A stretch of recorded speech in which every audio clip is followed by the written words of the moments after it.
আমরা যখন ঢাকা ভার্সিটিতে পড়াশোনা করেছিলাম, ছাত্রলীগ যুবলীগের গুন্ডা পান্ডারা আমাদেরকে হল থেকে মধ্যযুগীয় দাসদের মতন ব্যবহার করত, কিন্তু সেই যে ব্যবস্থা রাজা পরিবর্তন হয়েছে, কোনো ব্যবস্থার পরিবর্তন হয়নি। একজন রোগী যদি ঢাকা মেডিকেলে আসে, তাহলে বাসাতে যতটুকু সুস্থ ছিল এখানে এসে আরো বেশি অসুস্থ হয়ে যায়। আপনারা আগামী 12 তারিখে যে ইলেকশন রয়েছে, সেই ইলেকশনে হ্যাঁ ভোটের মাধ্যমে এবং শাপলাকলিতে ভোট দেওয়ার মাধ্যমে ঢাকা 8-এ তাদের পুরাতন ব্যবস্থা বন্ধ করে দিবেন ইনশাআল্লাহ।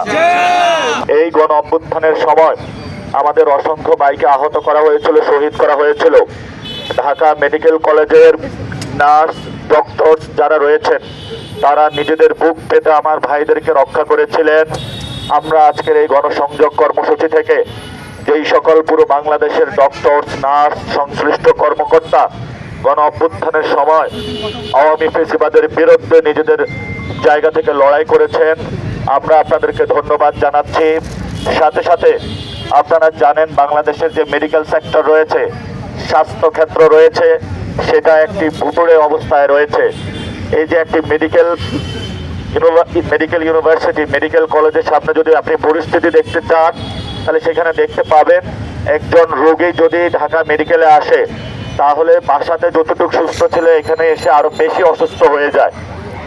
অব্যবস্থাপনা রয়েছে, ময়লা রয়েছে, এখানে অনেকগুলো সিন্ডিকেট রয়েছে।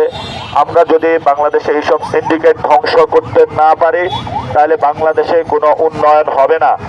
বাংলাদেশে যারা ফাঁকা গুলি ছাড়ছে যে আমরা আসলে এই প্ল্যান বাস্তবায়ন করব, ওই প্ল্যান বাস্তবায়ন করব, আমরা মনে করি এগুলা মানুষের সাথে প্রতারণা। বিভিন্ন জায়গায় তারা দখল বাণিজ্য করে যাচ্ছে, কিন্তু মুখে ফাঁকা বুলি ছাড়ছে আমরা বাংলাদেশের উন্নয়ন করব। এই জন্য আমরা যখন ক্ষমতায় আসব এবং আমার এই কনস্টিটিউয়েন্সির মধ্যে আমরা ঢাকা মেডিকেল কলেজের এই যে পরিস্থিতিগুলো রয়েছে, আঙ্গিনাগুলো রয়েছে, সেগুলো ইনশাল্লাহ নিজ উদ্যোগে পরিষ্কার করব, আমরা সেগুলো বন্ধ করব।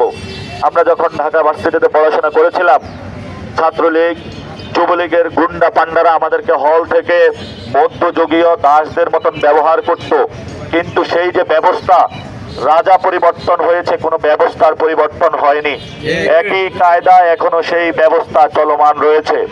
এই জন্য আমরা বলবো, আমরা পুরাতন বন্দোবস্ত থেকে নতুন বন্দোবস্তে যেতে চাই, কিন্তু যারা পুরাতন বন্দোবস্ত টিকিয়ে রাখতে চায়, আপনারা আগামী 12 তারিখে যে ইলেকশন রয়েছে, সেই ইলেকশনে হ্যাঁ ভোটের মাধ্যমে এবং শাপলাকলিতে ভোট দেওয়ার মাধ্যমে ঢাকা 8-এ তাদের পুরাতন ব্যবস্থা বন্ধ করে দিবেন ইনশাআল্লাহ।